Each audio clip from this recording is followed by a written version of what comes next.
I stood barefoot in my underwear in 20-degree January snow outside my childhood home in suburban Denver at 2 a.m., clutching a single torn shirt, while my father's voice echoed through the locked door.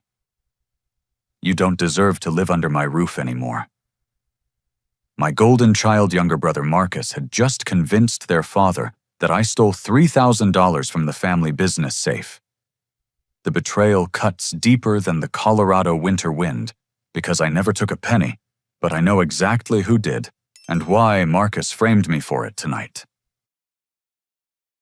My name is Ken Brennan, and until that frozen January night, I thought I understood my place in our family.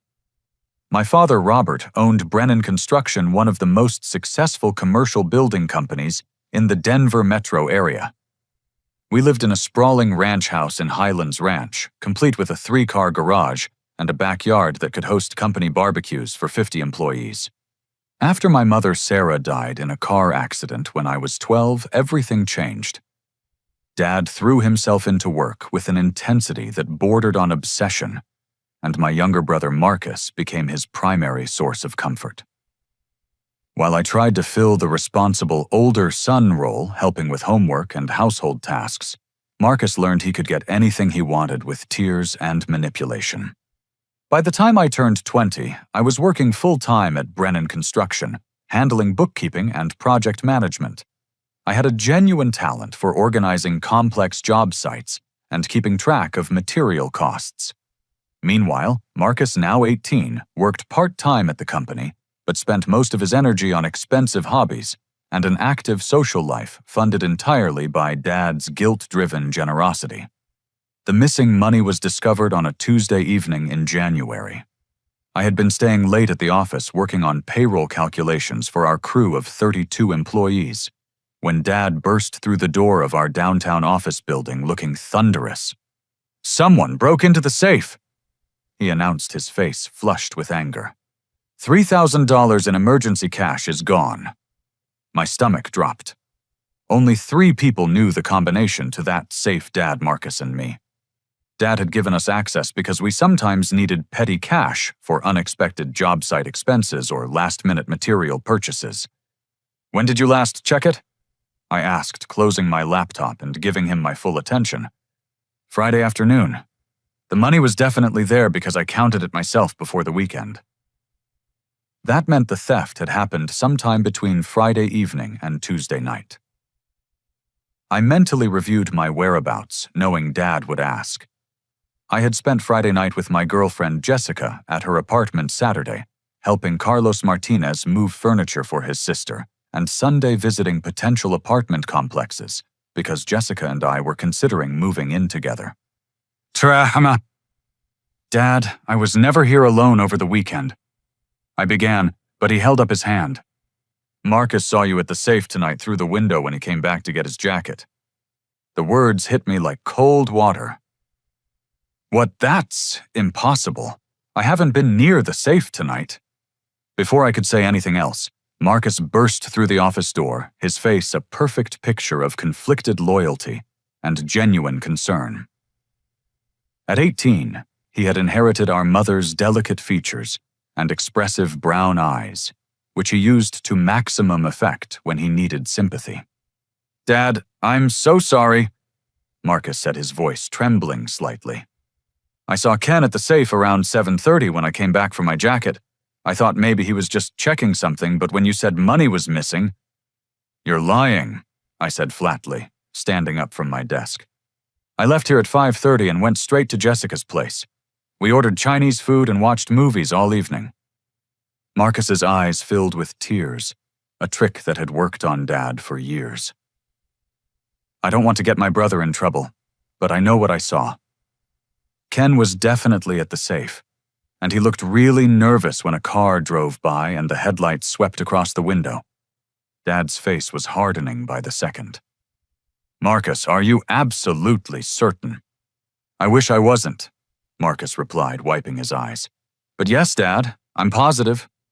I felt the ground shifting beneath me as I watched Dad's expression change from confusion to suspicion to outright anger. This was the same pattern I had seen countless times over the years. Marcus would get in trouble, find a way to blame me, and Dad would automatically take Marcus's side. "There has to be an explanation," I said desperately. "Let me call Jessica. She can verify that I was with her all evening." "Phone calls prove nothing," Dad snapped. "She could lie for you." "Dad, think about this logically. Why would I steal $3,000? I have a steady paycheck, I live at home, rent-free, and I'm saving money for an apartment. What would I need $3,000 for?" Marcus stepped forward hesitantly. "Actually, Dad, Ken has been acting really strange lately. Last week he was asking a lot of questions about how much cash we keep on hand, and he mentioned that he thought the company should modernize its financial systems. That was true, but completely out of context. I had suggested updating our ancient accounting software and implementing electronic payment systems because I thought it would improve efficiency and security. Now Marcus was twisting my legitimate business suggestions into evidence of criminal intent. "Ken, empty your pockets," Dad ordered. "Dad, this is ridiculous." "Empty your pockets right now." I pulled out my wallet, car keys, and phone. Dad snatched my wallet and flipped through it, finding my usual $23 in cash and my debit card. "This doesn't prove anything," Dad muttered, but I could see doubt creeping into his eyes. Marcus reached into his own pocket and pulled out what looked like a business card. "Dad, I found this inside the safe when I was helping you look for clues earlier." He handed Dad my business card, the one I used when meeting with subcontractors and suppliers. My stomach dropped as I realized how damning it looked. "I've never put my business card in that safe," I said quickly. "Marcus, you know I keep those cards in my desk drawer." "Maybe it fell out when you were at the safe," Marcus suggested quietly, his tone implying he was trying to help me find an innocent explanation. Dad's anger was building to the explosive level I remembered from childhood. "Ken, I have given you every opportunity in this company. I trusted you with access to our most sensitive financial information, and this is how you repay me." "Dad, I swear on Mom's grave that I did not take that money." The mention of our mother was a mistake. Dad's face went white with rage. "Don't you dare bring your mother into this. She would be ashamed of what you've become." The unfairness of it crashed over me like a wave. I had spent 8 years trying to honor Mom's memory by being responsible, hardworking, and loyal to our family business. Meanwhile, Marcus had coasted through high school, wrecked 2 cars, and constantly demanded money for clothes, electronics, and entertainment. "Dad, please just listen to me for 1 minute," I pleaded. "Check my bank account. Check my credit card statements. Check my internet history. Do whatever you need to do to verify that I'm telling the truth." Marcus cleared his throat nervously. Dad, I hate to mention this, but when I was organizing some paperwork earlier, I noticed Ken's credit card statement from last week. There was a large cash advance that seemed kind of unusual. My blood went cold. I had taken a cash advance of $1,500 the previous week, but it was to buy Dad a surprise gift for his upcoming 50th birthday. I had been planning to purchase a vintage 1977 Chevy Nova that I found on Craigslist, the same model Dad had driven when he first started dating Mom. "What cash advance?" Dad demanded. Marcus handed him a piece of paper from his jacket pocket. It was my credit card statement, which I had left on my desk earlier that day. The cash advance was highlighted in yellow marker. "That money is for your birthday present," I said desperately. "I was going to buy you a car, Dad. A 1977 Nova, like the one you used to have." Dad stared at the statement. His jaw clenched tight. "So you took a cash advance to buy me a present, and you also stole $3,000 from the company safe." "No, I didn't steal anything." "Ken, the evidence is right here in front of me. Marcus saw you at the safe. Your business card was inside it. You took a suspicious cash advance, and you've been asking questions about our cash reserves." Dad's voice was rising with each word. "How stupid do you think I am?" I looked at Marcus, searching his face for any sign of guilt or remorse, but he just stared back at me with those innocent brown eyes that had fooled Dad for so many years. Marcus, tell him the truth, I said quietly. You know I didn't do this. Ken, I wish I could, Marcus replied, his voice breaking slightly. But I can't lie about what I saw. I really did see you at the safe tonight. Dad stood up abruptly, his chair scraping against the floor. Get out of my office, get out of my building, and don't come back. Dad, you're making a huge mistake. The only mistake I made was trusting you with responsibility you clearly can't handle. You're fired, Ken, and you're no longer welcome in my house. The finality in his voice told me there was no point in arguing further. I gathered my jacket and car keys, looking one last time at Marcus, who was now sitting in the chair next to Dad's desk, like he belonged there. As I reached the door, I heard Marcus speak up again. Dad, maybe we should call the police and report the theft. I mean, if Ken really did take the money, shouldn't there be consequences? No, Dad said sharply. He's my son. I won't have him arrested, but he's no longer part of this family. I drove home in stunned silence, my mind racing through everything that had just happened.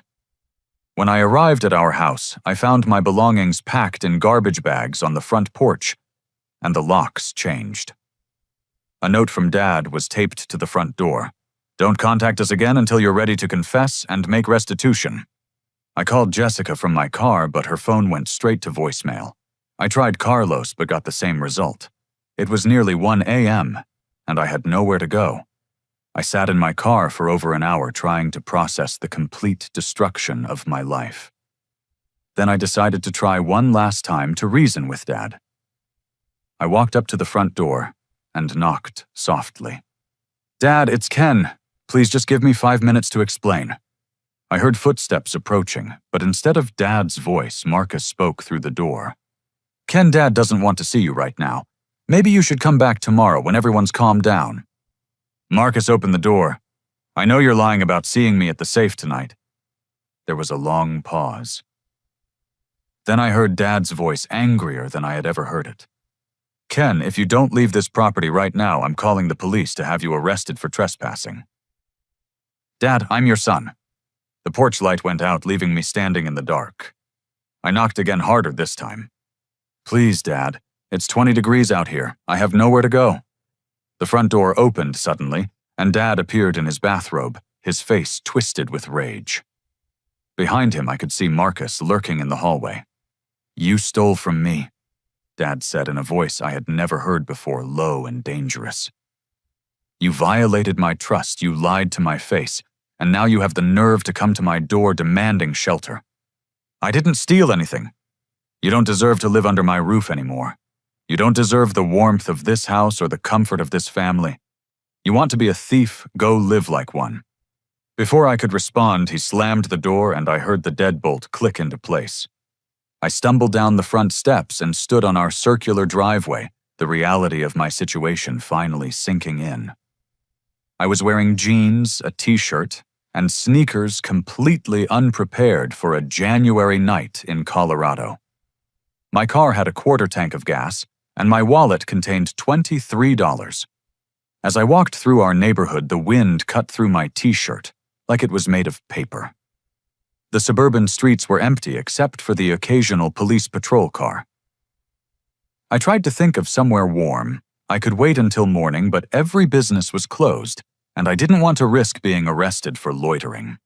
After wandering for nearly 2 hours, I found myself sitting on a bench at a bus stop, shivering uncontrollably and beginning to feel drowsy despite the cold. I knew enough about hypothermia to recognize the warning signs, but I was too exhausted to care. That's when the police cruiser pulled up beside me. Son, what are you doing out here dressed like that? The officer who stepped out was a middle-aged Hispanic woman with kind eyes and a no-nonsense demeanor. Family dispute. I managed through chattering teeth. Got locked out. How long have you been out here? 2, maybe 3 hours. Officer Valdez, according to her name tag, took one look at my blue lips and called an ambulance. We're getting you to a hospital right now. You're showing signs of hypothermia. The emergency room at Presbyterian St. Joseph Hospital became my refuge for the next 3 days. The doctors treated me for mild frostbite on my fingers and toes, and the hospital social worker, an energetic woman named Beth Carson, connected me with a transitional housing program for young adults. The program can provide you with a studio apartment for up to 6 months while you get back on your feet, Beth explained as I signed paperwork with bandaged fingers.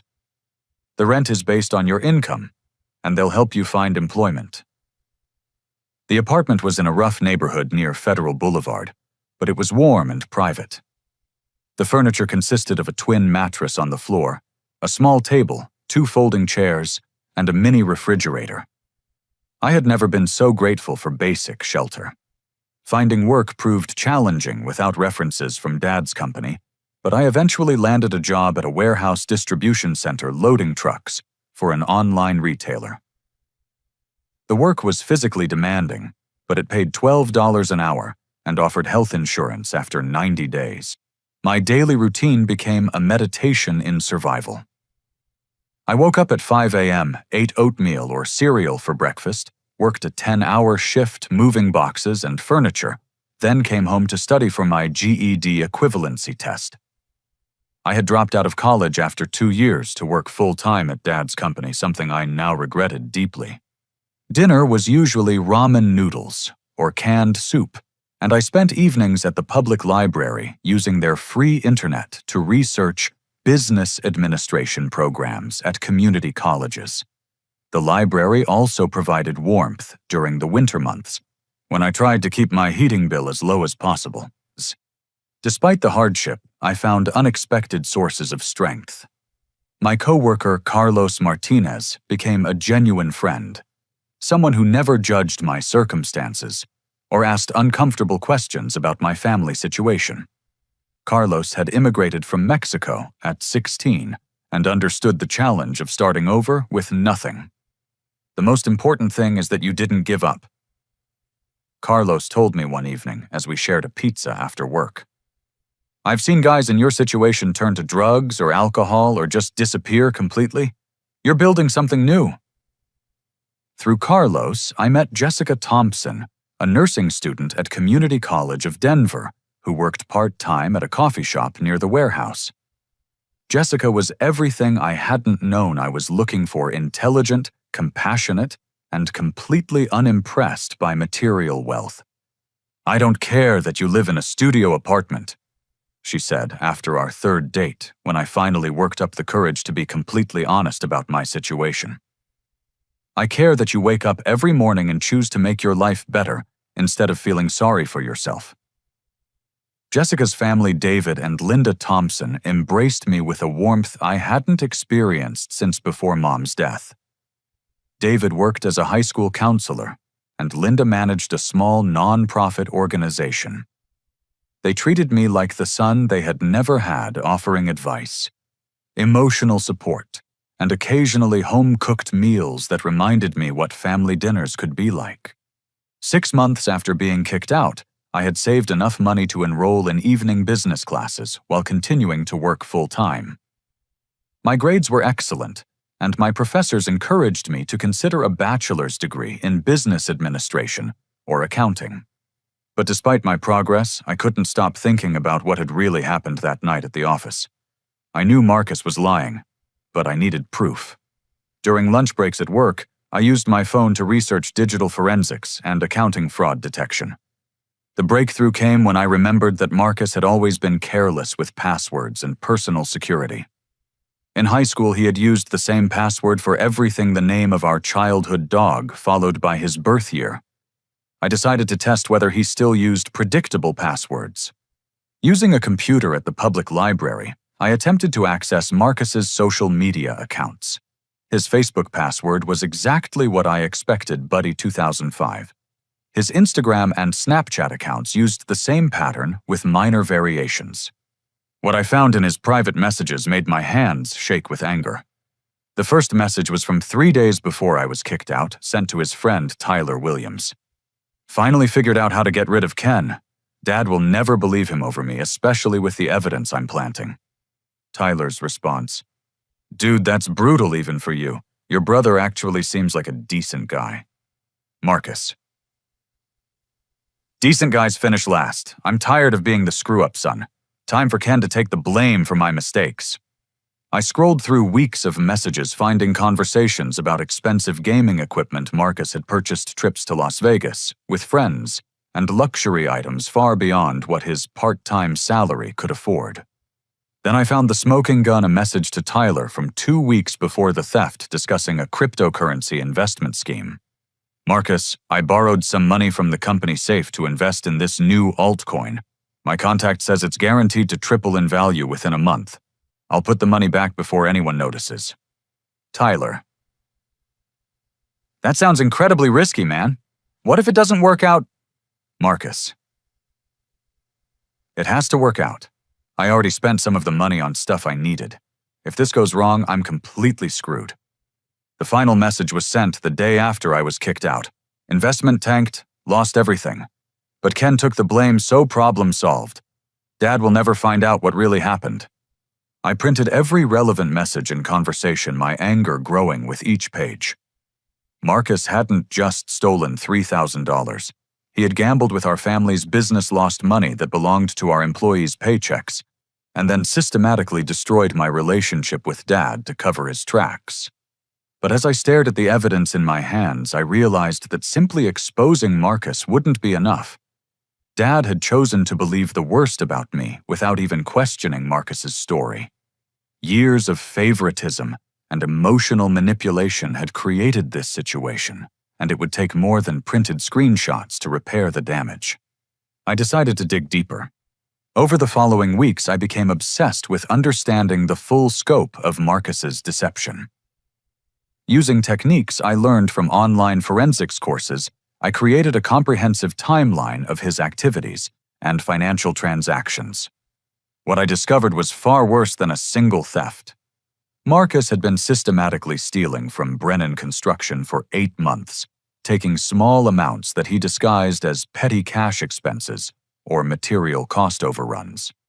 He had created fake receipts for tools and supplies that were never purchased, submitted fraudulent mileage reimbursements for personal trips, and even charged personal restaurant meals to the company account by claiming they were client meetings.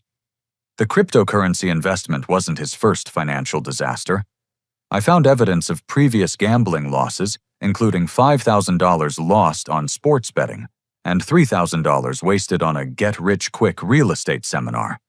Marcus had been funding his lifestyle by systematically looting our family business. But the most damaging discovery came when I realized Marcus had started forging my signature on company checks. He had practiced copying my handwriting and used it to write checks to fictitious vendors. The money went into accounts he controlled, making it appear that I was the one embezzling funds. Meanwhile, Dad was struggling to understand why the company's cash flow had become so erratic. Brennan Construction was facing its worst financial crisis in 20 years, with several large projects delayed due to cash shortages and vendor payment issues. I learned about the company's problems through Carlos, whose cousin worked for one of our subcontractors. They're saying Brennan Construction might not be able to make payroll next month, Carlos told me during our break.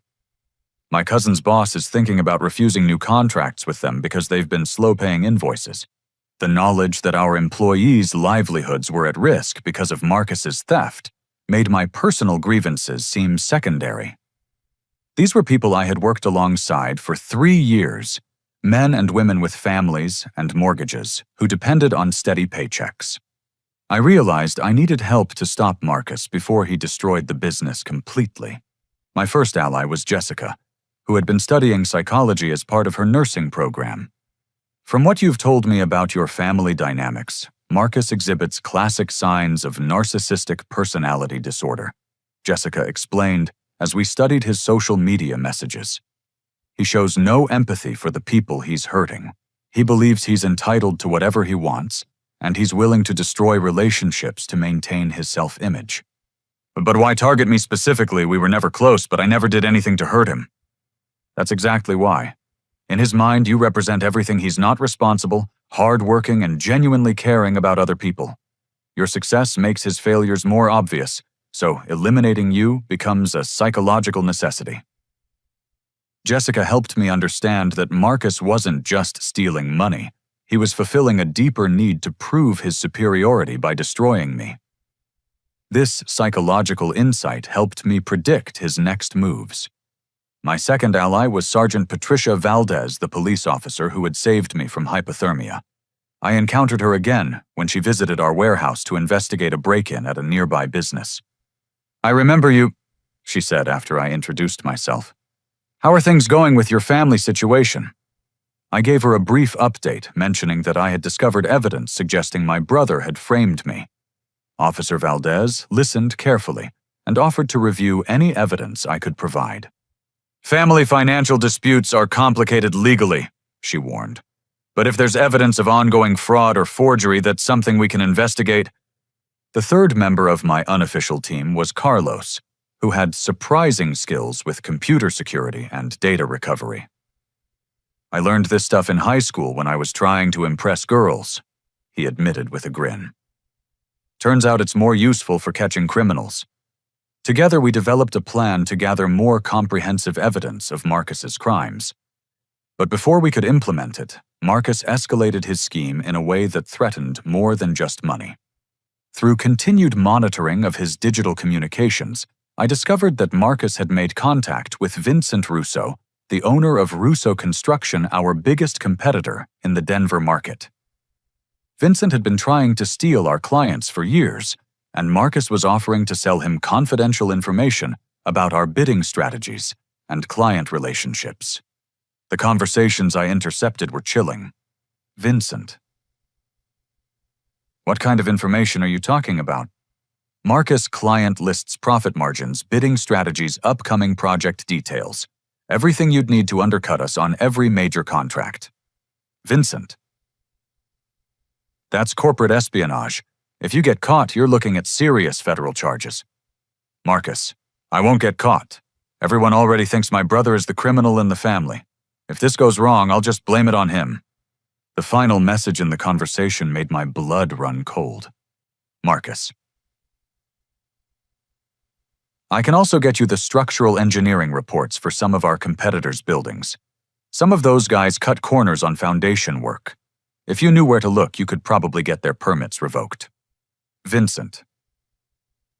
That information could be worth 50 grand if it's accurate." "Marcus. It's accurate, and it could put 3 companies out of business permanently." I realized Marcus was no longer just stealing money, he was preparing to commit treason against our family business and potentially endanger public safety. If structural engineering reports fell into the wrong hands, they could be used to sabotage buildings or to identify construction flaws that could lead to collapses. The meeting between Marcus and Vincent was scheduled for the following Friday evening at a restaurant in downtown Denver.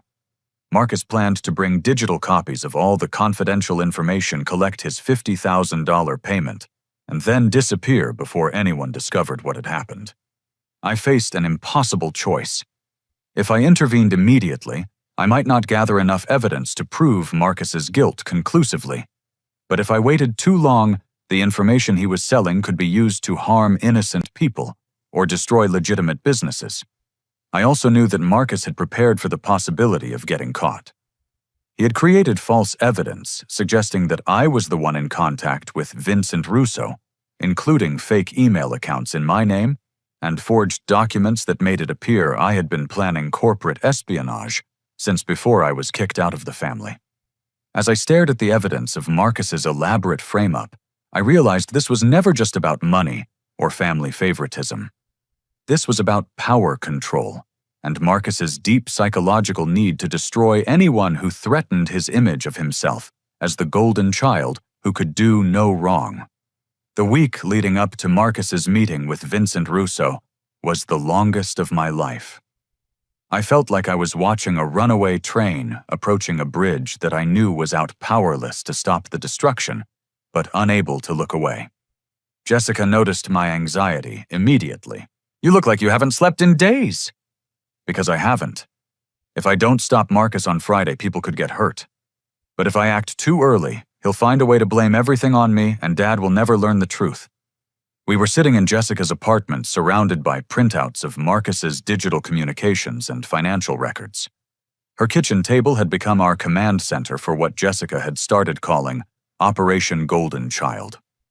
"You realize you're not responsible for stopping Marcus," she said gently. "You could take everything you've discovered to the FBI right now and let them handle it. But then Dad would never understand how wrong he was about both of us. He'd spend the rest of his life thinking I was a criminal who got lucky, and Marcus was an innocent victim who got caught up in something he didn't understand." Carlos arrived that evening with news that made our situation more urgent. "My cousin says 3 more companies have canceled contracts with Brennan Construction. Word is getting around that your dad's business is unstable financially." "How much time does the company have?" I asked. "Maybe 30 days before they have to start laying people off. If they lose the Henderson Mall renovation contract, they're probably finished." The Henderson Mall renovation was Brennan Construction's biggest project, worth over $2 million, and employing most of our crew for 8 months. Losing that contract would indeed mean the end of Dad's business. I realized that Marcus's betrayal wasn't just affecting our family. It was threatening the livelihoods of 32 hard-working people who had never done anything wrong. Men like Jake Sullivan, who had 3 young children and had worked for Dad for 12 years.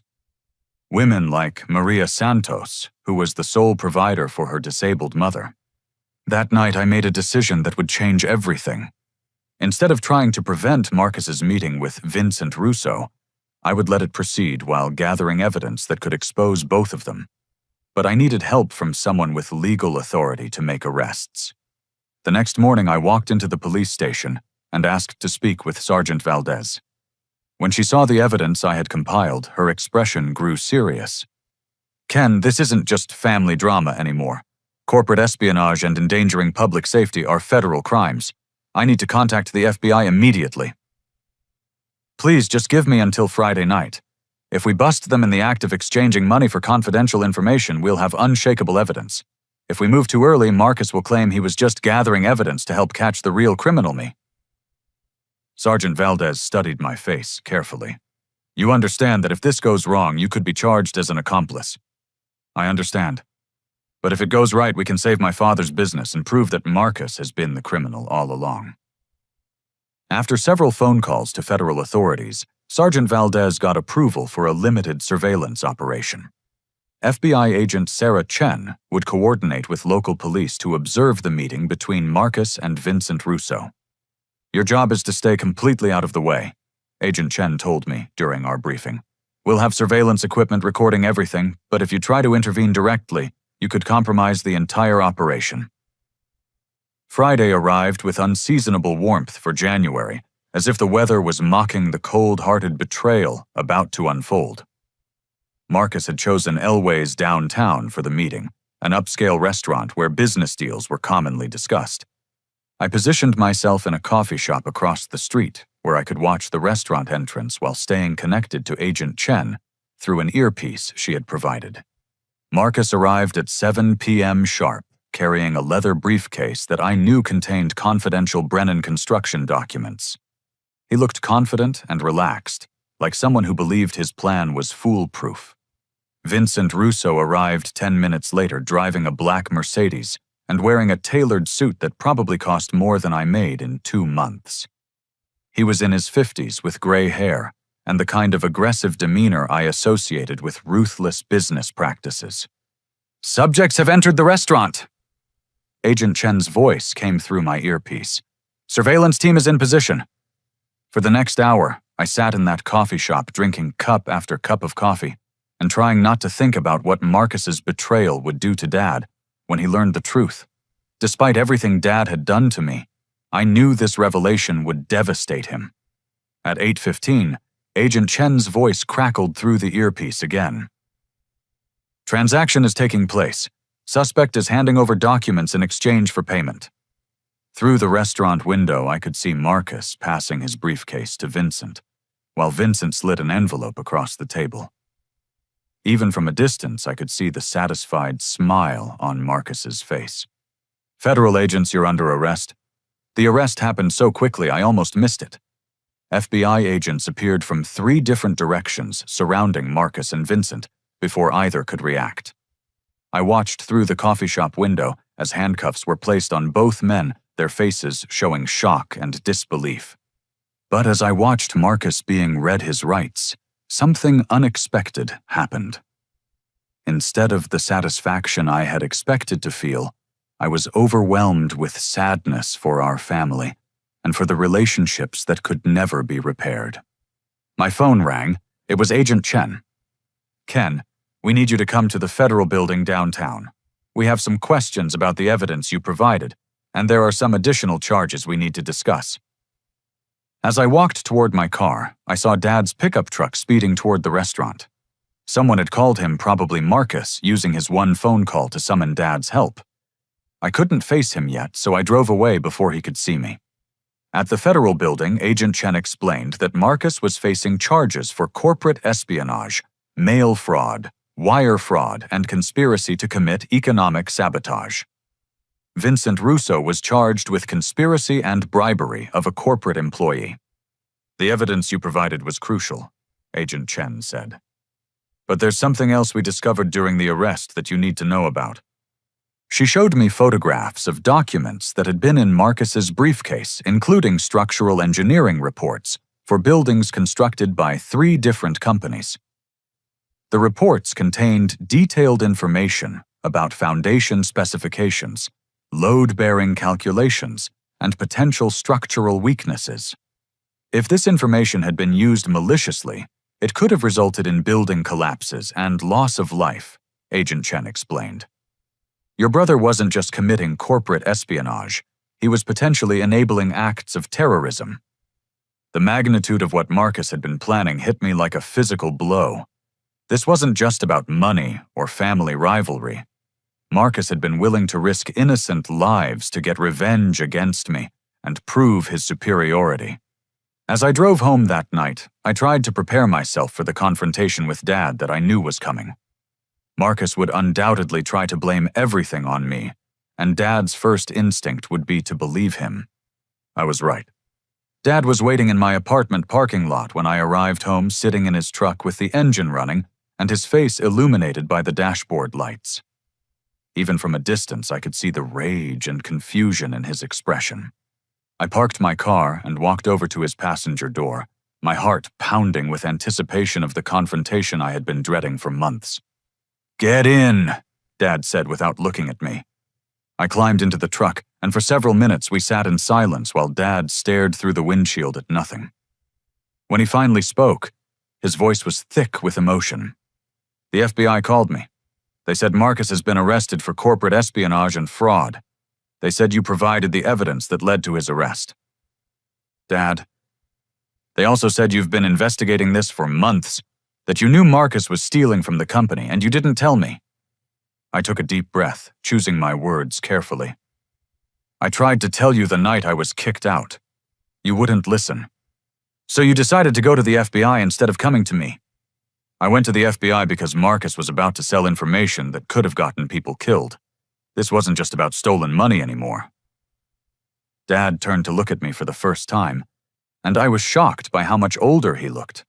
His hair had gone gray around the temples, and there were lines around his eyes that hadn't been there 6 months ago. "Ken, I need you to understand something. Marcus called me from jail an hour ago. He says you set him up. He says you've been planning this revenge scheme since the night I kicked you out, and that you manipulated evidence to make him look guilty." The words hit me like a slap, but I had expected them. "What did the FBI agents tell you?" "They said they have digital evidence of Marcus's communications with Vincent Russo and financial records showing a pattern of theft going back 8 months. But Marcus claims you have computer skills and could have fabricated all of that." I pulled out my phone and showed Dad the screenshots I had saved of Marcus's social media messages. "These conversations happened on Facebook, Instagram, and Snapchat. The FBI can verify that they're authentic by checking the servers. I don't have the technical knowledge to fake this kind of digital evidence." Dad studied the messages, his face growing paler as he read Marcus's casual discussions of theft and his explicit plans to frame me. When he finished reading, he handed my phone back without saying anything. Dad, there's something else you need to know. Marcus didn't just steal $3,000. The FBI found evidence that he's been systematically embezzling from the company for months. The total amount is over $15,000. That's impossible. I would have noticed that much money missing. He was smart about it. Small amounts disguised as legitimate expenses, fake receipts for tools and materials, forged mileage reimbursements. He even started forging my signature on checks to make it look like I was the one stealing. Dad's hands gripped the steering wheel so tightly his knuckles turned white. Why would Marcus do this? What did he need the money for? Gambling, bad investments, expensive toys. He was living way beyond his means and using the company as his personal bank account. For a long time, Dad didn't respond. I could see him struggling to reconcile the Marcus he thought he knew with the criminal the evidence revealed. The FBI wants to interview me tomorrow morning, he said finally. They want to go through the company's financial records and determine the full extent of the damage. Dad, I'm sorry. I know this is devastating for you. He turned to look at me again, and this time I saw something different in his expression. Not anger, but profound sadness and confusion. Ken, I need to ask you something, and I need you to be completely honest with me. Did you have anything to do with this? Any part of it? Dad, I swear to you that I never stole a penny from our company. I never conspired with Vincent Russo. I never forged any documents or created any fake evidence. The only thing I did was gather proof of what Marcus was really doing so I could clear my name and protect the business. Dad nodded slowly, but I could see the doubt still lingering in his eyes. Marcus's lifetime of manipulation had created reflexive distrust that wouldn't be easily overcome. There's something else, I said. The company is in serious financial trouble because of Marcus's theft. Carlos's cousin says contractors are refusing new jobs because they're worried about getting paid. I know. We're probably 30 days away from bankruptcy if we don't get an emergency loan or find new investors. I want to help. Dad looked surprised. Help how? I have some savings, and Jessica's father knows people in the banking industry. We might be able to help you restructure the debt and find bridge financing to keep the company operating. After everything I did to you, after I threw you out in the cold and refused to believe you were innocent. Dad, 32 people work for Brennan Construction. They have families and mortgages and kids who need to eat. This isn't about you and me anymore. It's about doing what's right for them. For the first time since Mom's death, I saw tears in Dad's eyes. Ken, I don't know how to fix what I've done to our family. We'll figure it out, I said. But first we need to save the business. As I got out of the truck, Dad called my name. Ken, I want you to know that your mother would be proud of the man you've become. I'm sorry it took me so long to see it. The next morning I received a call from Agent Chen, asking me to come to the federal building for additional questioning. When I arrived, she had troubling news. Marcus is claiming that everything was your idea, and that he was just following your instructions. He says you threatened to hurt your father if he didn't cooperate with the theft scheme. That's ridiculous. Do you have any evidence supporting his claims? None whatsoever. In fact, we've found additional evidence that contradicts his story completely. Agent Chen showed me records from Marcus's cryptocurrency trading account, showing massive losses that occurred weeks before I was kicked out of the house. She also had surveillance footage from the office building showing Marcus entering and leaving at odd hours when he was supposedly not working. Your brother is facing 8 to 12 years in federal prison, Agent Chen said. Corporate espionage and conspiracy charges are serious felonies, especially when they involve information that could endanger public safety. I felt no satisfaction in hearing about Marcus's potential punishment. Despite everything he had done, he was still my brother, and his destruction felt like a family tragedy rather than justice. That afternoon, I met with Dad at the company office for the first time since the night I was kicked out. The FBI had finished their investigation, and we were allowed to begin assessing the damage to the business. What we found was worse than I had expected. Marcus had stolen nearly $22,000 over 8 months, and his fake expenses and fraudulent invoices had created accounting discrepancies that made the company appear unreliable to auditors and potential lenders. "How long can we keep operating?" I asked Dad as we reviewed the financial statements. 6 weeks, maybe 8, if we delay some vendor payments. But that will just make our credibility problems worse. What if I came back to work, not as your son, but as an employee with specific responsibilities and legal protections? Dad looked up from the spreadsheets, hope flickering in his tired eyes. "Ken, you don't owe me anything. I destroyed our relationship based on lies." "I'm not doing this for you, Dad. I'm doing it for Maria Santos and Jake Sullivan and everyone else who needs their paychecks. But if I come back, things have to be different." Rebuilding Brennan Construction required more than just replacing stolen money. It demanded a complete transformation of how the business operated and how our family related to each other. My conditions for returning to work were non-negotiable. I would be hired as Chief Financial Officer with a formal employment contract, full access to all business records, and legal authority to implement financial controls that would prevent future theft. Dad would attend family therapy to address the favoritism and emotional abuse patterns that had enabled Marcus's criminal behavior. "You're asking me to admit that I was a bad father," Dad said when I presented my terms. "I'm asking you to get help so you can become a better one," I replied. "Not just for me, but for any future grandchildren who shouldn't grow up in a home where love is conditional on being perfect." Jessica was instrumental in helping us find Dr. Rebecca Martinez, a family therapist who specialized in addiction abuse and dysfunctional family systems. Our first session was painful but necessary. "Robert, can you explain why you consistently believed Marcus over Ken, even when the evidence suggested Marcus was lying?" Dr. Martinez asked. Dad struggled to answer. "Marcus seemed more vulnerable after his mother died. Ken was always so capable and independent. I guess I thought Ken could handle more disappointment than Marcus could." "So you protected Marcus from consequences while expecting Ken to absorb punishment he didn't deserve."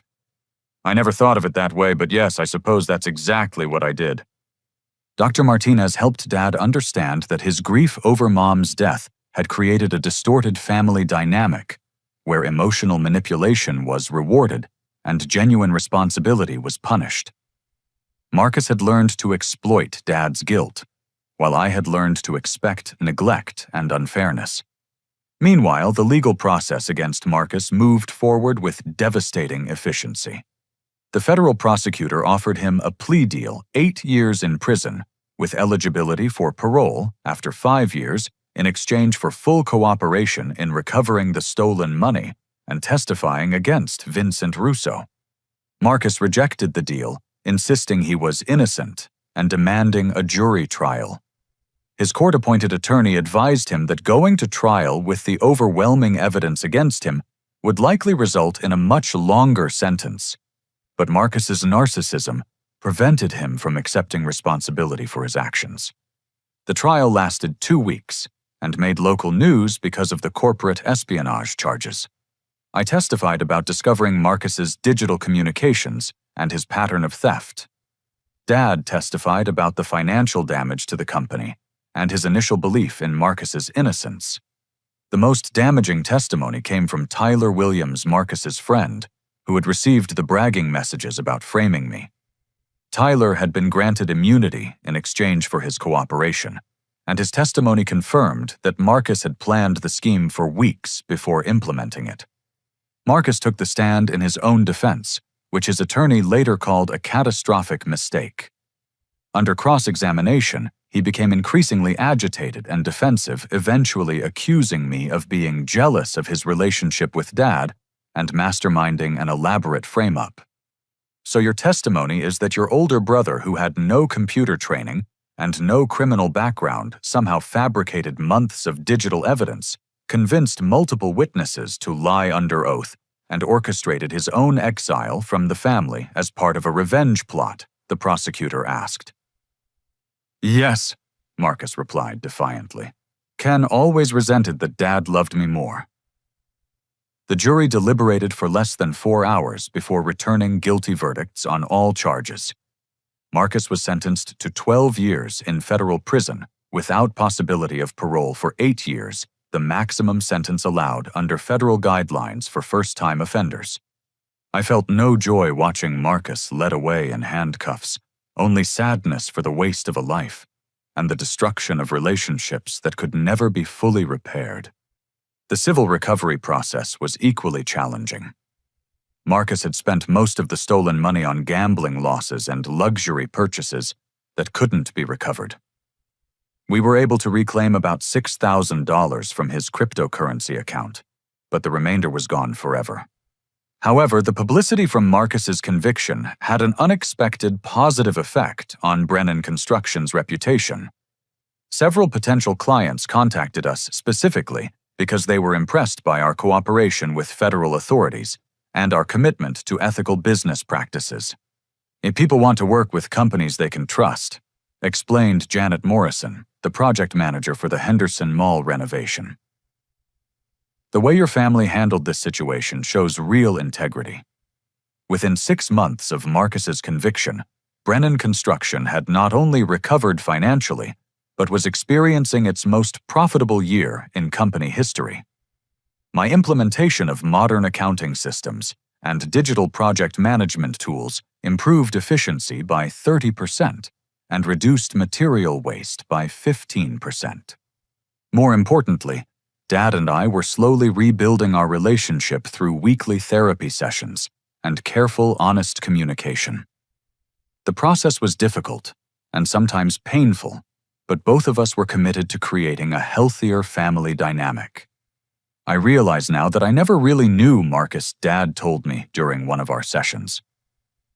I was so busy protecting him from consequences that I never gave him the chance to develop genuine character. Meanwhile, I took your strength and integrity for granted because they came naturally to you. Dad, I need you to understand that my success isn't natural. I work hard every day to make good choices because I've seen what happens when people don't. Marcus made different choices, and now he's facing the consequences of those choices. Dr. Martinez helped us understand that healthy families support each member's growth without enabling destructive behavior. Love shouldn't be conditional on perfection, but it also shouldn't protect people from learning necessary lessons about responsibility and consequences. A year after Marcus's conviction, Jessica and I were married in a small ceremony at her parents' church. Dad walked me down the aisle, a gesture that symbolized our commitment to building a relationship based on mutual respect rather than obligation. During his toast at the reception, Dad said something that captured the transformation our family had undergone.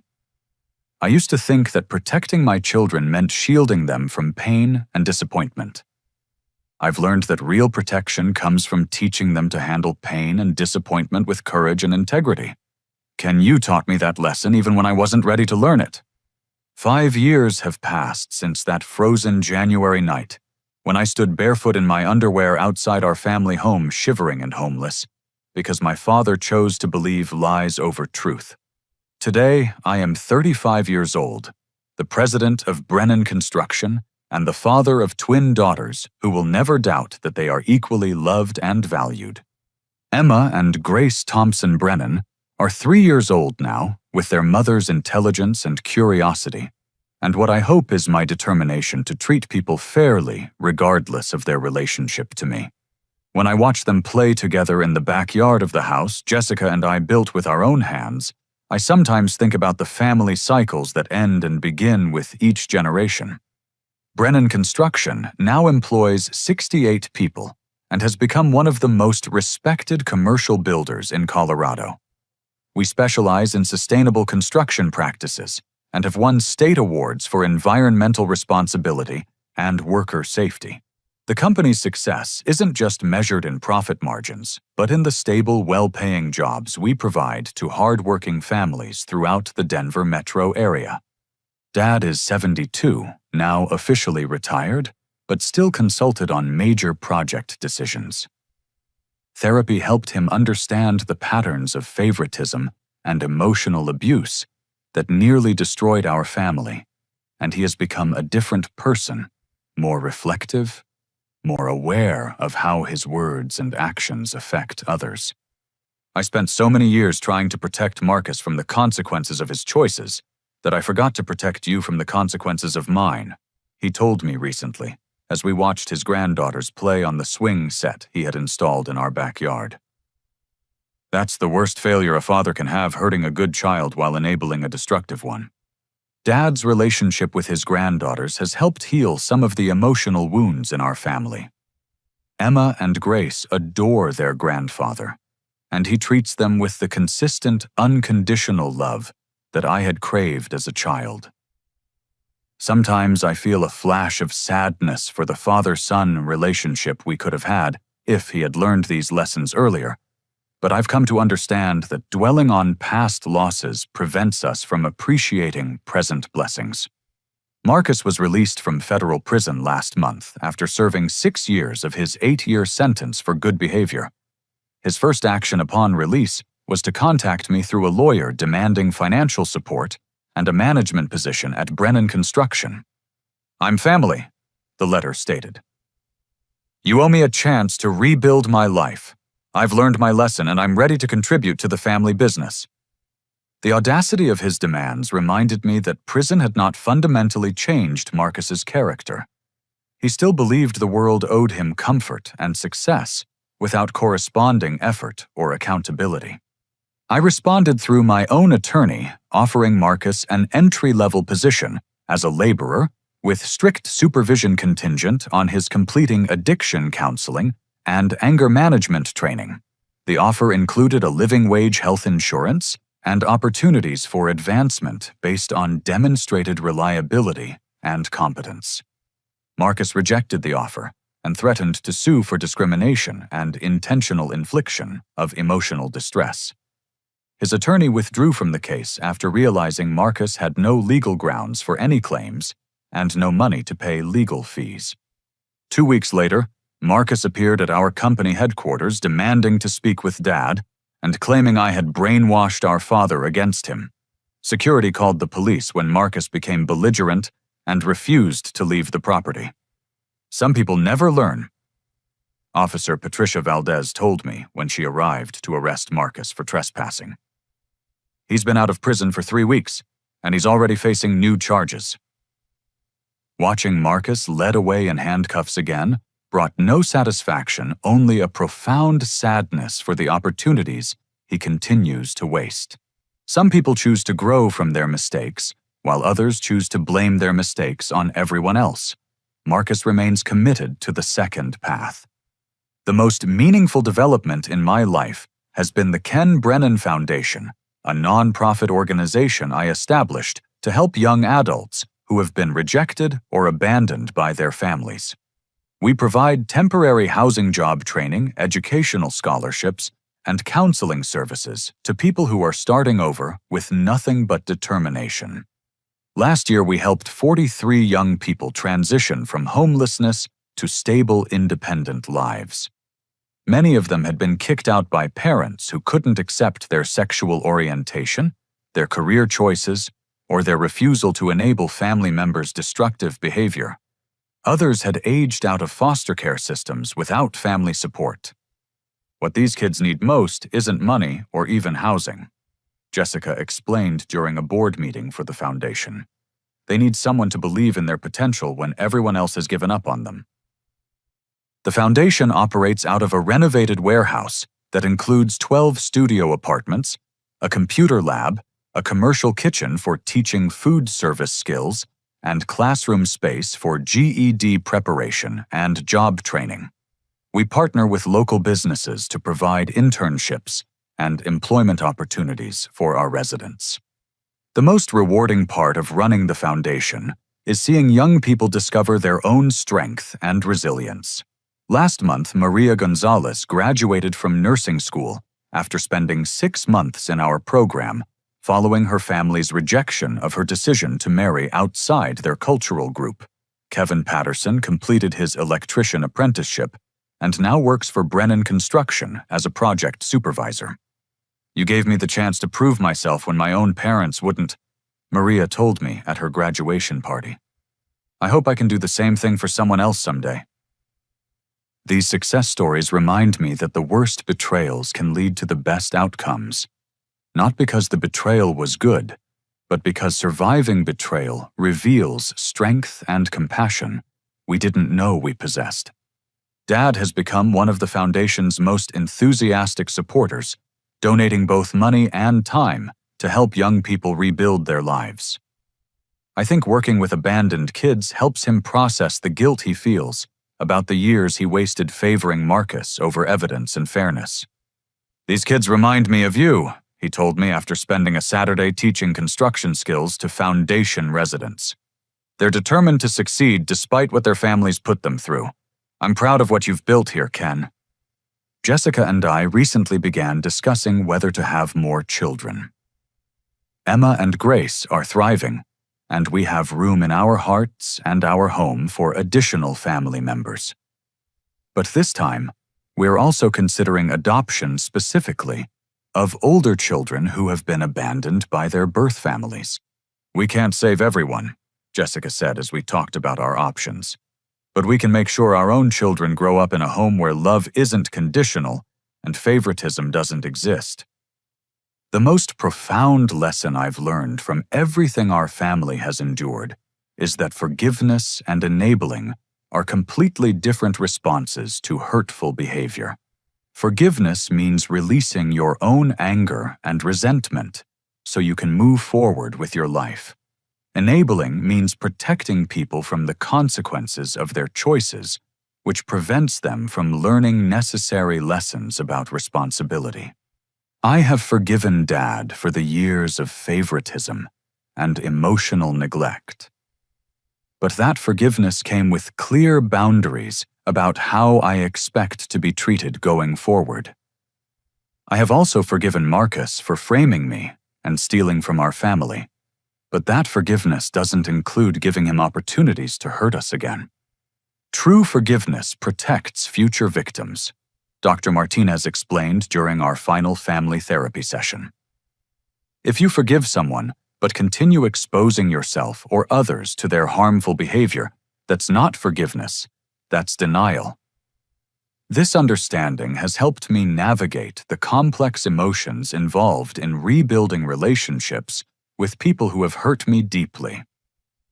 Love doesn't require trust, and trust must be earned through consistent, reliable behavior over time. As I write this, I'm sitting in the office where Marcus once framed me for theft, but the space has been completely transformed.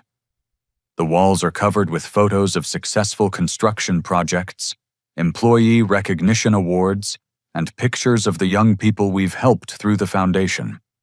The safe that once contained the money Marcus stole now holds scholarship funds for students who are working their way through college while supporting themselves. Sometimes visitors ask me if I regret not reporting Marcus's theft immediately, instead of trying to prove my innocence through investigation and evidence gathering. The answer is complicated. If I had acted faster, Marcus might have received a lighter sentence, and our family might have avoided some public embarrassment. But if I had acted faster, I also might not have discovered the full extent of his crimes, or the depths of his willingness to hurt innocent people for personal gain. The path I chose was more difficult and more dangerous, but it resulted in complete truth being revealed and complete justice being served. Most importantly, it gave Dad the opportunity to see both of his sons clearly, not through the lens of grief and favoritism, but through the lens of evidence and consequences. I often think about the version of Ken who might have existed if Dad had believed me that night in January, instead of throwing me out into the cold. That Ken might have been more comfortable and secure, but he also might have been less resilient and less compassionate. The Ken who survived homelessness, who built a business from nothing, who created a foundation to help abandoned young people, that Ken exists because of suffering, not in spite of it. The most important lesson I want to leave you with is this. When someone betrays your trust or treats you unfairly, you have a choice about how to respond. You can become bitter and vengeful, or you can use that experience to develop strength and empathy. You can repeat the patterns that hurt you, or you can create new patterns that heal others. Being kicked out in the cold was the worst thing that ever happened to me, and it was also the best thing that ever happened to me. The worst part was losing my family's love and support when I needed it most. The best part was discovering that I didn't need their approval to build a meaningful, successful life. Today, when I tuck Emma and Grace into their beds and tell them stories about brave princesses who save themselves, I know that I'm breaking a generational cycle of favoritism and conditional love. When I hire another young person who has been abandoned by their family, I know that I'm turning my own pain into someone else's opportunity. The family you're born into shapes your childhood, but the family you create shapes your legacy. I was lucky enough to create both a biological family with Jessica and an extended family through the foundation, with dozens of young people who needed second chances. Sometimes the greatest gift someone can give you is showing you exactly who they are and what they're capable of. Marcus gave me that gift when he framed me for theft. Dad gave me that gift when he chose to believe lies over evidence. Those painful revelations forced me to stop hoping they would change and start building something better. I want to end by asking you a question that I think about often when someone in your life shows you through their actions that they don't value honesty, responsibility, or treating you with respect. How long do you keep hoping they'll change instead of protecting yourself from further harm? Have you ever had to choose between loyalty to family and loyalty to your own values? How did you handle that choice? And what did you learn about yourself in the process? Thank you for listening to my story. I hope it encourages you to believe in your own resilience when people disappoint you, and to remember that the worst betrayals often lead to the most important growth. If this story resonated with you, please like this video, subscribe to the channel, share it with someone who might need to hear it, and leave a comment about your own experiences with family challenges and personal growth. Remember that you are stronger than you know, more capable than you believe, and deserving of relationships built on honesty and mutual respect. Sometimes the people who hurt us most are the ones who teach us the most important lessons about who we want to become. Take care of yourselves and never stop believing that you can create the life and the relationships you truly deserve.